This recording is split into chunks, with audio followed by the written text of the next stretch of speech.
So how do we learn how to love ourselves fully with all the darkness that we feel inside of us? See, in my life, the only solution I found was Jesus. Was when I came to a conviction that I was loved without condition.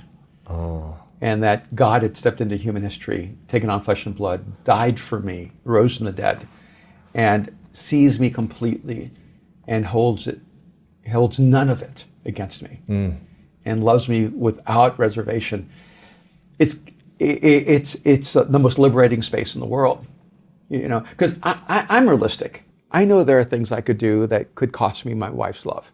Right. I've been married 38 years. Yeah. You do something that's I know out of integrity with your agreement to the marriage, then. And I don't think I think her love is deep and profound. I have 2 kids, and I imagine they would always love me, but I imagine there's an aspect of that love that could be devastated if I did certain things. Yeah, maybe they wouldn't like you as much. Or they won't respect me, or or maybe they kind of the kind of love where we love you, but we can't be with you. Right. Yeah, we love you from afar. Yeah, but the thing about who Jesus is I'm going to love you and I'm going to stick with you, and I'm going to see you through this, and I'm going to help you become a different person. And for me, that became a life defining relationship where I now have a relationship with someone who does not define me by my worst moments, but defines me in a sense by my best moments, even moments I have not yet had. And I think that the motivation of that is love. And I would like to think there's nothing my wife could ever do that could cost me loving her, but I know that I have my human limitations probably, And but I do think that the more I love like Jesus loved, the more all-encompassing that love is. So if I can love the way Jesus loves, I can love my wife through anything she ever does. Wow. I can love my children through anything they ever do. I can love you through anything you ever do. And it doesn't mean that you always trust, because trust has to be earned. But love is supposed to be a gift.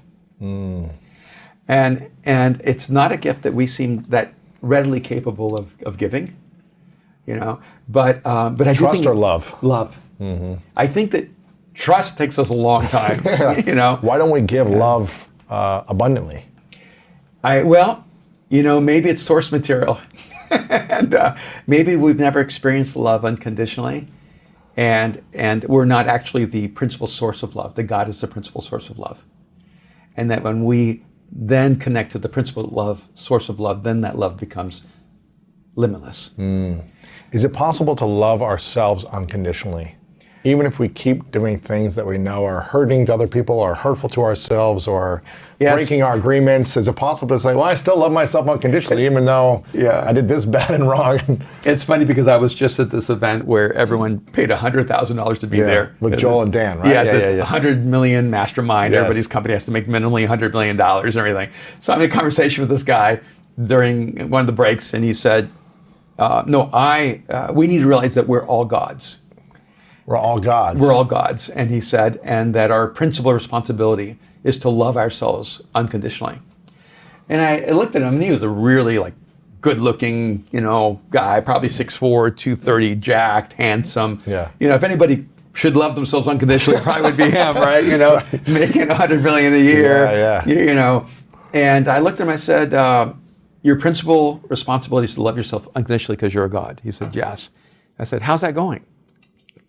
He said, not well. And this is the reality is, no one knows you in this space of the human experience better than you. So to love yourself unconditionally becomes an impossibility because you know the turmoil inside of yourself.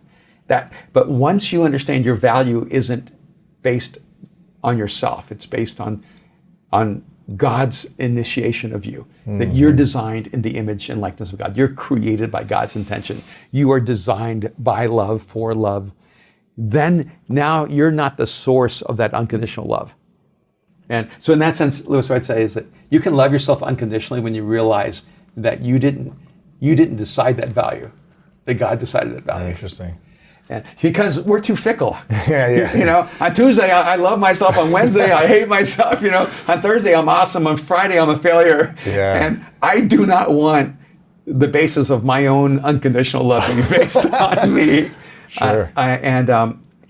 I want it based on someone who sees me completely and still loves me unconditionally. It sounds like intimacy is one of the ultimate gifts then, because it's hard for us to do the unconditional love thing for ourselves, but if we can do it with another person that we're building a life with and a relationship with, even when they fall down, that's a beautiful gift to give to someone too. That's right. The greatest gift you give someone is that kind of unconditional love. And seeing that as the greatest expression of your humanity. And it's not just to be loved, but to love someone else. Yeah. You know, and I remember one time when we were young, my wife looked at me, Kim, and she said, "Honey, why do you love me?" And I was trying to be my higher self. Yeah. And I said, "For no reason at all." Oh. She goes, "What?" Wrong use of language. No, tell me all the reasons why you love me now. And she goes, "What?" And I said, I don't love you for any reason. I just love you." And then she said, "Oh, so there's no reason to love me." And I realized it was not going well. I said, "No, that's not what I meant." Out of the hole. And she just went on. She goes, "Well, it's good to know that there's no reason to love me." And then I remember looking at her and said, "Oh, you want me to love you conditionally, not unconditionally." See, there's an aspect of us, we just desperately want conditional love. We want to believe that if you really know me, you'll just think I'm awesome and you will love me, rather than to be loved unconditionally. If you really know me, you're going to see that there's parts of me that are still broken, and then you'll still love me. And I think our ego wants conditional love, but our souls want unconditional love. And there's an aspect of me, I want to be loved because I'm awesome. Right. Because I did this cool thing, and I'm talented, and I'm smart, and I'm, You know, don't you love me? Right.